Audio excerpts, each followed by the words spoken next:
In this edition of Artifacts, the colors and textures in abstract art. Can't really say, well, that's a tree. You kind of say, oh, it almost looks like this, but no, it's not. The art of drag. I want youth to understand what type of, there's other things out there other than just, your daily life. There's men that dress up in drag and perform and dance. The development of an independent art magazine. It's not just art, it's writers, it's comedians, it's filmmakers, bands. We're able to represent a place for people that don't usually have a place to shine. And a dance about identity. It's really, really important mom, dad, grandma, grandpa, auntie, uncle see the show, because what I would love to happen is everybody goes home that night and then they talk about it. It's all ahead on this edition of Artifacts.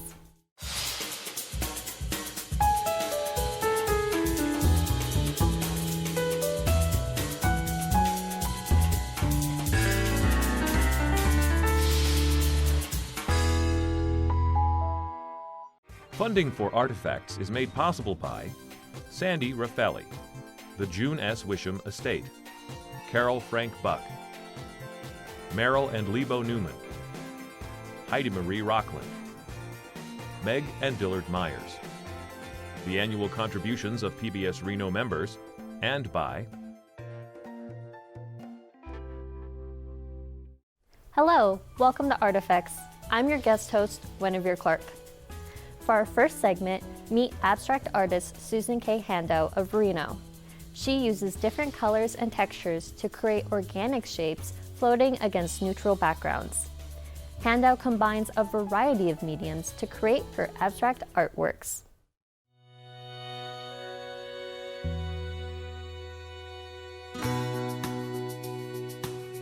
My name is Susan Handow, and I'm an abstract artist. I work in mixed media. I do acrylic, oil, sometimes wax. I put gypsum, mix it with glue for texture, and sometimes I cut up paintings and sew them back together. I do color blocking. It's just blocks of color that are scratched away. It's an organic kind of shape. It's not like a square anymore. I've been chipping away at it, scratching away at it, and then I'll do the border or the background in a neutral color. Can't really say, well, that's a tree or something, or that's like even like a box or something. You kind of say, oh, it almost looks like this, but no, it's not.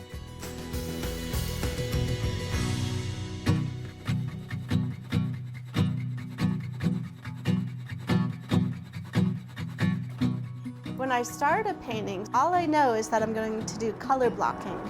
And really, I do a layer of colors upon colors.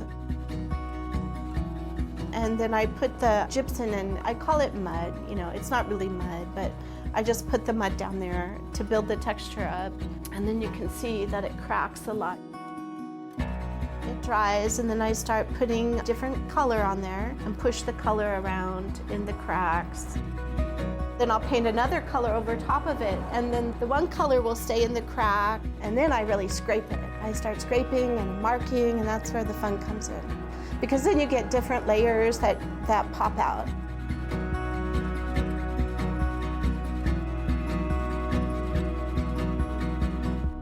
So that's my canvases. So with my paper, that's a whole different story. With my paper, I'll put a little texture on there, and then I'll do the same kind of thing with the paint, the color blocking. And then when I get it just how I like it, then I cut it up. I actually cut the paper, and then I sew it onto another piece of paper. And then I'll just see how it goes, and I don't really ever have anything planned. Color to me is pretty important. When I'm mixing colors, to find an unusual color, bizarre color combinations, or ones that really you don't expect to see together. And then, of course, shape. I really like to cut away at an image to make it really more organic. If it's not right in my mind, I can't show it. Just keep working on it till it's right for me. Even then, after a show, if a painting doesn't feel right, I'll change it. I'll paint over it. I've painted over so many paintings. This one here behind me, that's like, there might be 2 or 3 paintings under that one. I really like beautiful things, and that's like my goal, is for myself to really like it. Then I'm so proud of it because I love it so much. When somebody buys my painting, I'm like, oh my gosh, they feel the same way I feel. It's not the money thing, it's the fact that wow, somebody really likes what I like. That's what makes me feel good. It's always been that way.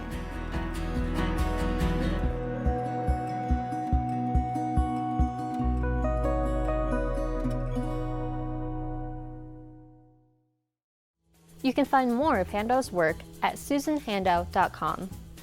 Drag is an art, and in this segment, we meet drag performer Rihanna Patron.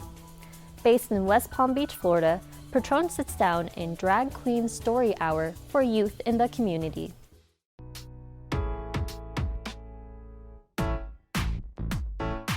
My name is Rihanna Patron. I'm a female illusionist in West Palm Beach, Florida. I'm here at the bookseller in downtown Lake Worth to read to children. This is my first time, so I'm a little nervous, but okay, it's okay. I'm gonna do a little book for you. This is gonna be the true story of the 3 little pigs. This sort of thing was taboo when I was a kid. You know, I never saw drag queens when I was a kid. I didn't see my first drag queen until I was 17. And that was at a drag show in West Palm. I would have definitely enjoyed something like this as a kid. Definitely. Everybody knows the story of the 3 little pigs, or at least they think they do. I think it'll be interesting for the kids. And this is, I think, the 3rd time they've done this. So a lot of the other queens said that they had a lot of fun doing this, so I'm excited.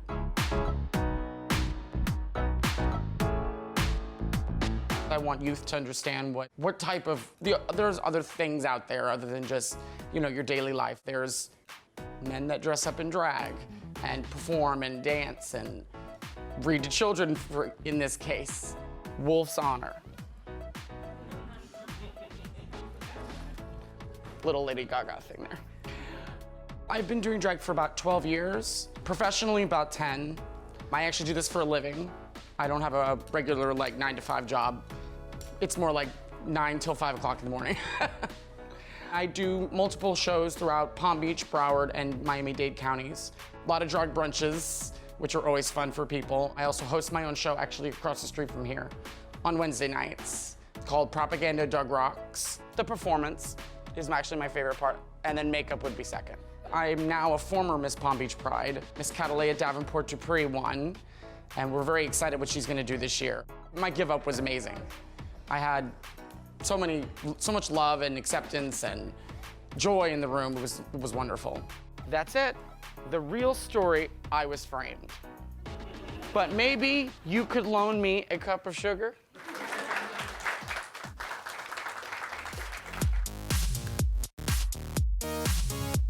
Now, does anybody have any questions for me as an entertainer or as a person?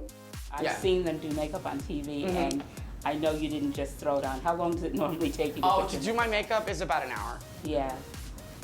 Hair and, it looks fantastic. Hair and body and all the rest of that takes about another 30 minutes. Looks fantastic. Thank you.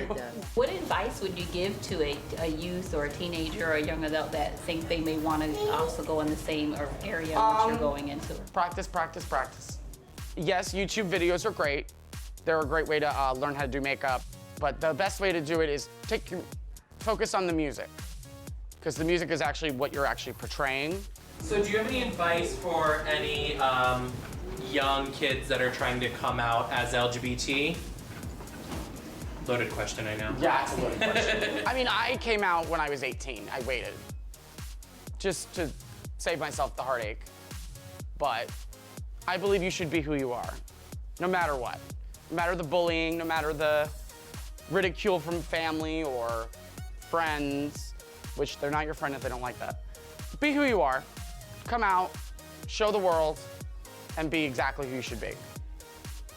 Because I did. And now I dress in drag and look like a woman.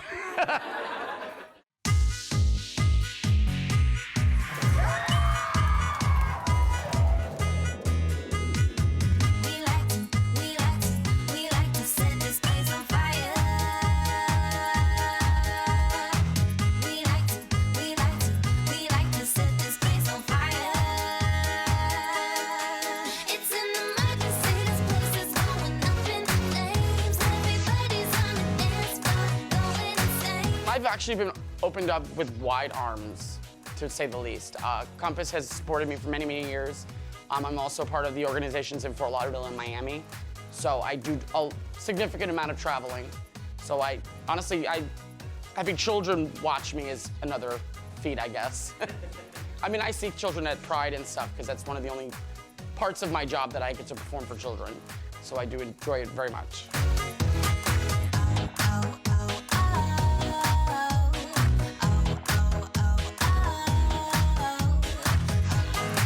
It's a little bit of a dream, and I'm glad I get to do it.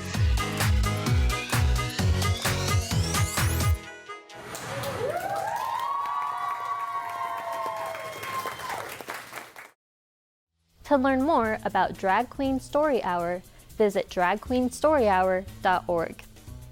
And now let's take a look at this week's art quiz. Who was known for paintings using vibrant blocks of color, including white center yellow and lavender on rose? Is the answer A, Jackson Pollock, B, Mark Rothko, C, Wasily Kandinsky, or D, Franz Kline? Stay tuned for the answer. Birdie Magazine provides a platform for creative voices. Based in Denver, Colorado, this arts and culture publication encourages expression, exploration, and highlights an array of artists through the print medium.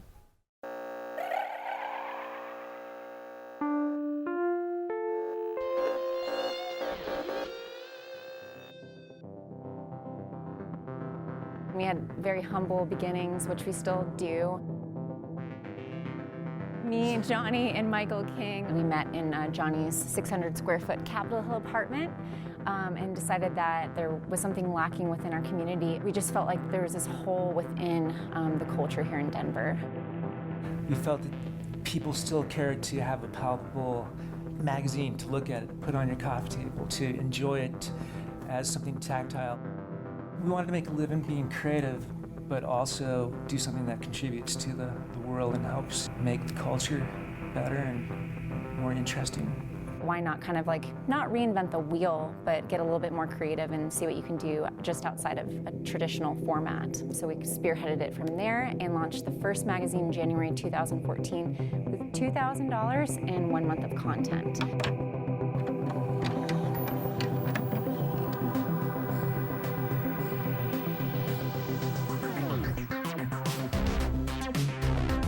Our style is just Birdie Magazine.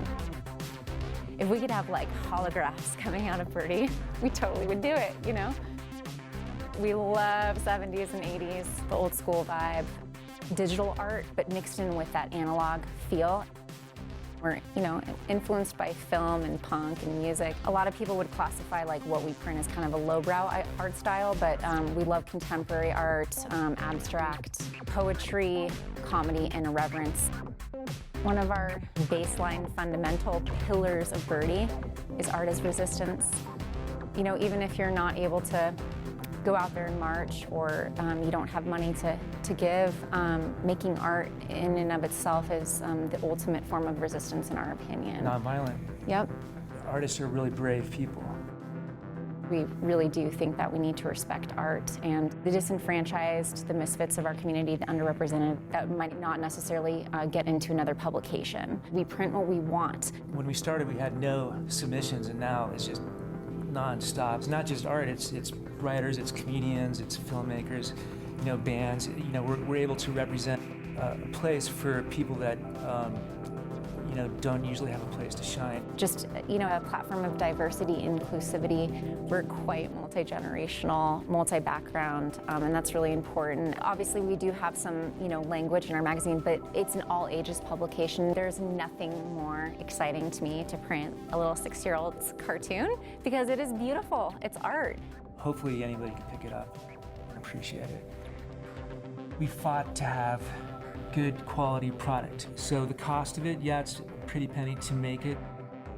Our model for advertising is quite different. We actually don't call them advertisers, they're friends and benefactors. But yeah, the large majority of our funding comes from those advertisers. We design about 90% of our ads. We're creating your own custom piece of art every single month. We are artists ourselves, so we want to approach it from a place where it's more content-driven than ad-driven. Like we don't sell our back cover. That's a piece of art. Our centerfold is art. If we don't do it the way that is soulful and respects the art, then we're not interested. When you start a company, we probably make 2 cents an hour. So, really, when all said and done, we're sleeping a little bit more now, and we have food and toilet paper and all that stuff. But like, it really is like what we're doing for the community is it's quite philanthropic as well. Art is worth a lot, people don't value it like we feel that they should. And when we began, the whole print is dead mentality was out there. And that was really scary and difficult, and we got a lot of lashback at first, from different people. Hey, you're never gonna be able to, make this a thing, but it's just perpetually growing. Revenge of the magazine. Mm-hmm.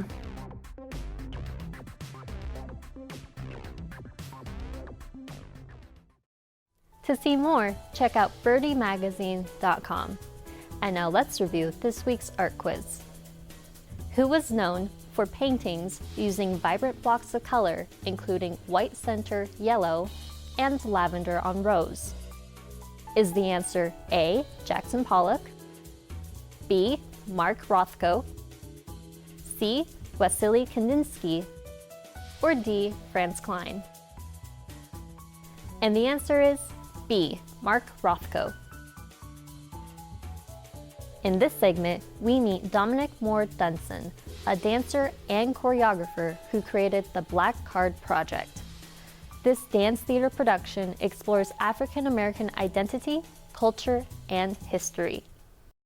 In 6th grade, Miller South, I'm sitting with the 7 other black boys in my grade at the time, and we're all sitting at the same lunchroom table. And we're talking about what we wanted to be when we grew up. And one of them says, I want to be in the NBA, I want to play like LeBron. And the other ones were, I want to be in the NFL, I want to be like Michael Vick. When it was my turn to say something, I said, well, I want to dance in Paris or play professional soccer in England. And there was this deafening silence that went over the table. And one of my friends looks at me and says, bruh, that ain't black. And all the kids started laughing. There's this overarching feeling that like, well, if I don't know this about the black culture, if I don't know this kind of music, I'm not black enough. If I don't like this kind of food, I'm not black enough. Sometimes I feel like I was supposed to learn how to be black somewhere. But there's no program to learn how to be black. And I kind of sat for a while and I was like, what if there was a school? What if there was a school where someone learned how to be black? And that's where it started. And I was like, what if there's this kind of weird, interesting character who's kind of like me, but like a different version of me in my head? And what if, he kind of went through all these classes and it kind of felt like a really weird version of The Wizard of Oz, because you have a single character who runs into all these different characters and learns all this stuff. So it's kind of like the structure that we used. Kevin Parker, when I asked him to collaborate on the show, I didn't know really what the show was yet. I was talking to him, we went out to an Applebee's and we sat down and I was like, so I have this idea. I kind of want to talk to you about like what it means to be black. And we started just kind of like joking and laughing about all of these things that we knew about. So we're at Firestone High School, which is my alma mater. I graduated from Firestone in 2008. It's hard to talk about how important it is to me because this moment is full circle. At 14 years old, I was learning the foundations of what it meant to be a creator. At the same time, I was dealing with all these internal struggles of, well, can I dance? Should I be dancing? Can I play soccer? Should I be playing soccer? But coming into this place was like a very safe space for me to explore who I really, really knew I was as an artist. at such a young age, and to be, 16 years later bringing my 90-minute work, a very large work for somebody around my age, and knowing that, wow, just a couple hundred feet that way while I was on stage, I started this process. I would say I've never really seen a show quite like this. This was completely different. The fact that it only had 2 people in it doing an entire story was like enough at that to set it aside from most things I've seen. I guess I never really thought about a black card, like ever having a black card, and like realizing that like it is a thing, like, oh, like there are things that I don't know about that like happen within my community. I would say the slight stereotypicalness of it, it was pretty funny. Like the little gangster walk and the stereotypical clothing, it was pretty funny. The problem with humor is it's actually the hardest thing to do on stage. Because you have to think about your own biases as what you think is funny versus what other people think is funny, so that's one of the first barriers. Inside of this conversation, we wanted to use humor because we wanted to pull people into our world, and making people laugh always does that. You want to pull people into the show before you hit them with the really hard topics. We couldn't start the show with the history section because it's too raw and it feels too close to home. So you invite people in by making things funny, by making them fun, playing their favorite music, and all of a sudden they're willing to go on the journey with you no matter where you take them. And we realized that's what we needed to do because, like, I've seen a lot of modern dance shows, and often when you talk about race, the piece is very heavy, and a lot of times you'll see people who are singing forward start to lean back and disengage because it feels like too much for them. So we were like, okay, well, what if we did the opposite? What if over time we got them to lean forward and then they would stay there? So it's also taking that idea of, like, we have these characters who are these stereotypes, but what if we broke the stereotype and made you learn something about them that changed you a little bit? C.T. Payne, who's the thug, he doesn't think he's funny. He's very, very serious. But as you saw on the show today, the kids will laugh as soon as they see him. The part that was really difficult, actually, was making sure every character had integrity, and it wasn't my emotional feelings about that character that came out. Because me and Kevin talked about we can't be hypocrites. We can't say there's no one way to be black and then say, well, the way the thug's doing it is wrong.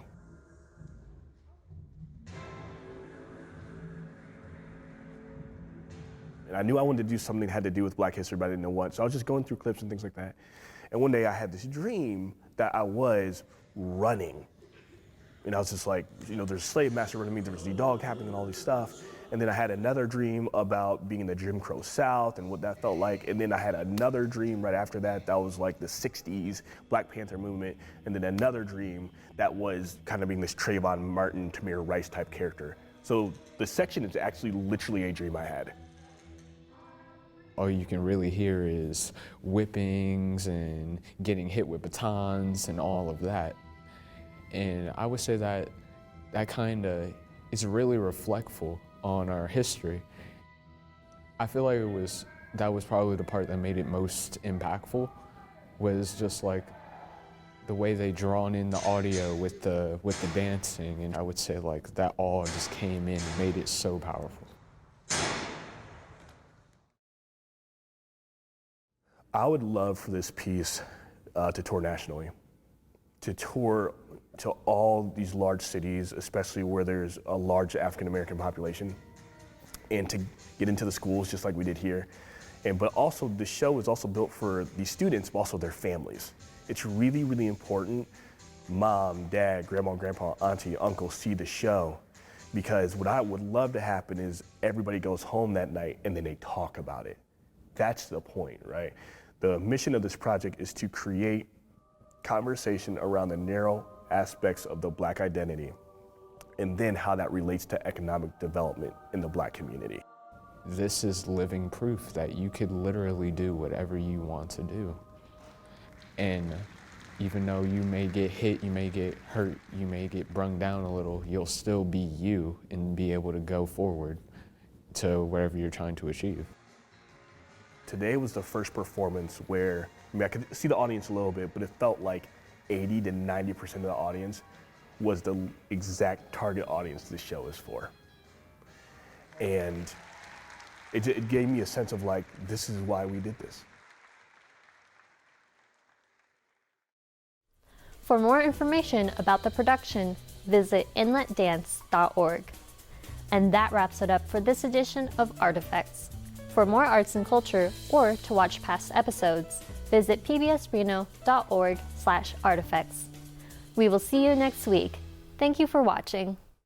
Funding for Artifacts is made possible by Sandy Raffelli, the June S. Wisham Estate, Carol Frank Buck, Merrill and Lebo Newman, Heidi Marie Rockland, Meg and Dillard Myers. The annual contributions of PBS Reno members, and by